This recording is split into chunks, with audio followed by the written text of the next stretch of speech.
लाडक्या बहिणींना मुख्यमंत्री माझी लाडकी बहीण योजनेतून कोणाकोणाला लाभ झालाय त्यांनी हात वर करा। भरपूर हात वरती आहेत आणि त्यामुळे लाडकी बहीण योजना आपली यशस्वी झाली।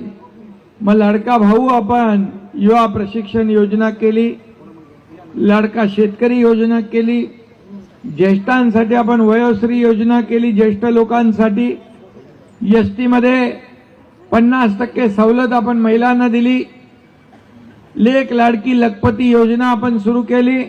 मुलीचा जन्म झाला 5000, त्यानंतर शाळेत गेली 6000, 5वीत गेली 7000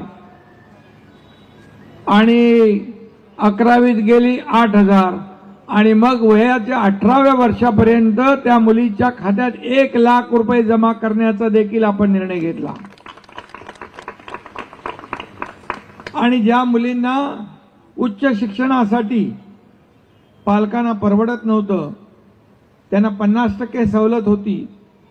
50% सवलत ज्या मुलींना होती उच्च शिक्षणामध्ये त्यांना देखील आपण, एका मुलीने आत्महत्या केली, 50% देखील पालकांना भरता येत नाही म्हणून तुमच्या या लाडक्या भावाने त्यांचे 50%चे 100% फी माफ करून टाकली। अशा अनेक आपण योजना केल्या, शेतकऱ्यांसाठी केल्या, ज्येष्ठांसाठी केल्या, तरुणांसाठी केल्या आणि या राज्यामध्ये असे अनेक निर्णय आपण घेतले की कधी आतापर्यंतच्या इतिहासामध्ये एवढे मोठे निर्णय घेतले नव्हते।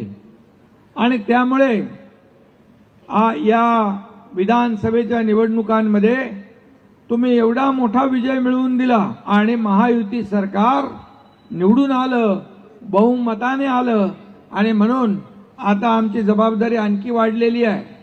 माझ्या लाडक्या बहिणींची योजना विरोधक किती काही म्हणत असले तरी लाडकी बहीण योजना जी आहे ती कधी आम्ही बंद होऊ देणार नाही।